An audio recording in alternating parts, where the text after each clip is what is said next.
po, dadako po tayo sa pagbibigay na kung saan ito po ay sa buhay po ito ni Abraham, di ba po?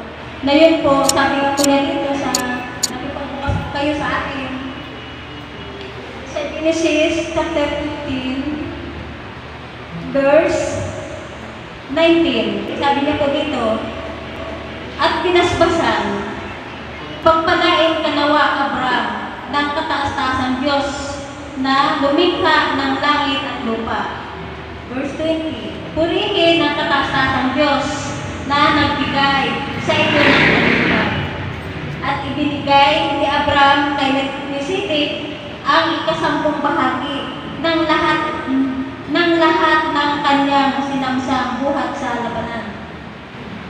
Na yun po, sa buhay po ni Abraham na ang pagbibigay po, mula pa po sa lumang tipan hanggang sa bagong tipan. Kaya yun po, sa pagbibigay, talagang pinapangunahan po tayo ni Abraham. Na ano man po ang mga katagumpayan na binibigay ng Diyos para sa kanya, ito po ay patuloy na pong naranasan. Dahil sa pagsunod niya po sa Panginoon, na talagang lubusan po siya na sumusunod sa Panginoon. At yun, dahil sa pagsunod niya po sa Panginoon, ito po ang lahat na katagumpayan at binibigay po natin Panginoon kay Abraham. Maging sa buhay man din po natin ngayon. Na ano man po ang kalooban ng Panginoon, dapat lang po natin sundin. At ano man po ang, di ba po, ang nais ng Diyos para sa akin, yun po ay patuloy po natin susundin ang kanyang kalooban. Di ba po, na ano man po ang ating gagawin, talagang ipagkaloob na po sa atin ang katagumpayan. Then sumusunod po tayo sa ating Panginoon. Di ba po, kaya yun, sa buong Jesus My Life, talagang nagtitiwala po ako sa buong Jesus My Life na talagang pagpalain po tayo ng ating Panginoon lahat. Na ano man po ang ibibigay sa atin ng Panginoon, di ba po, sa atin lahat yung mapupunta. Dahil sa pagsunod po natin sa ating Panginoon. Na ngayon, sa pagbibigay po ni Abraham, di ba po, naibigay na po kay Melchizedek ang sampung bahagi, di ba po, kaya yung sampung bahagi na yun po ang nagdala sa kanya para siya po ay magtagumpay sa kanyang buhay. Na ano ba po ang kanyang gagawin? Talagang magtatagumpay po siya dahil ang kalooban ng Panginoon ang kanyang sinusunod. Di ba po, kaya yun, sa ating buhay, kaya hindi po na talagang sa pagbibigay po natin, di ba po, sa ikasampung bahagi na yan ay talagang makakatulong po yun sa pangangailangan natin may panambahan. Di ba po, nasabi nga po sa Malakias 13, talagang ibigay nyo ng buong buo ang ikasampung bahagi. Na yun po, talagang magkawin po yun sa ating may panambahan. Di ba po, kaya yun po sa pagbibigay, alam mo po, doon po natin makikita kung paano po tayo pagpalain ng Panginoon.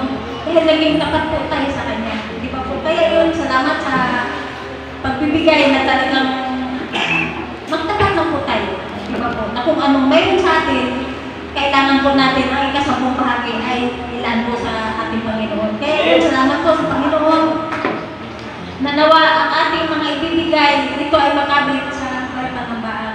Di ba po? Kaya yun, sa pagbibigay natin, gandahan pa po natin kasi tingnan mo po ang ating may panambahan, gumaganda na.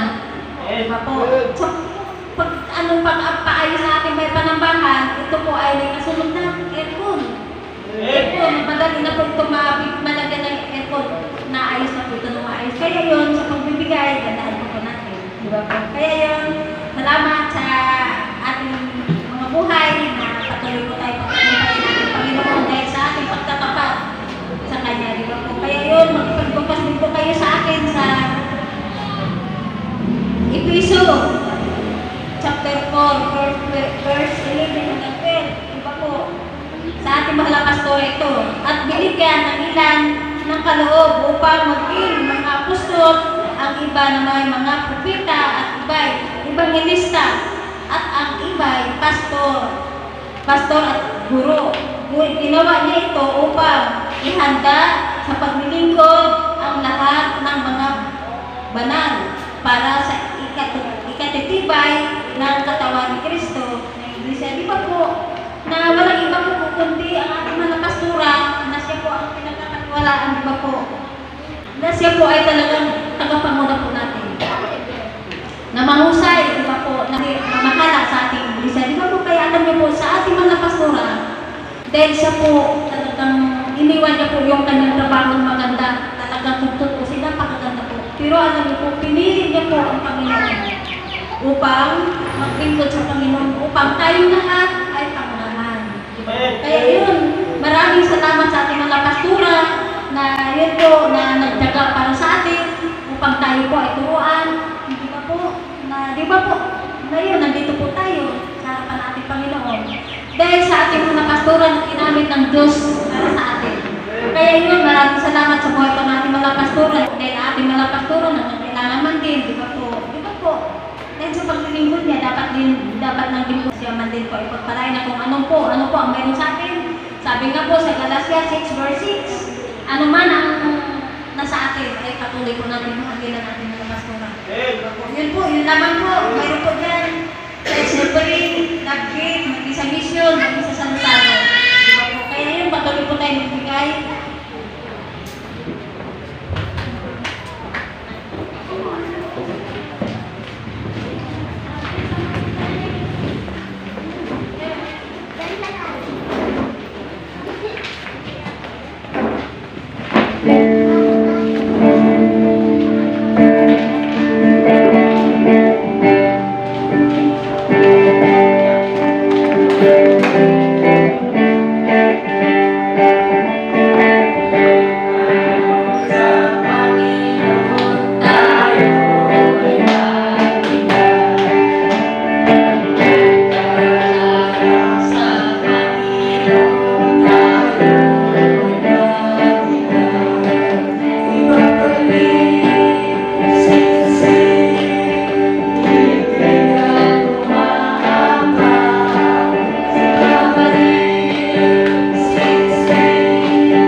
ng gawa ng Diablo sa pangalan ni Jesus. Maraming salamat po Diyos sa aking mga kapatid na patuloy na nagtatapat sa iyo Diyos. Ito po ay patuloy mo pong ibalik sa kanila siksik, iklim, at walang kalagyan namang banal na sila matin po. Patuloy mo pong pagpapalain, Jesus. Salamat po Diyos.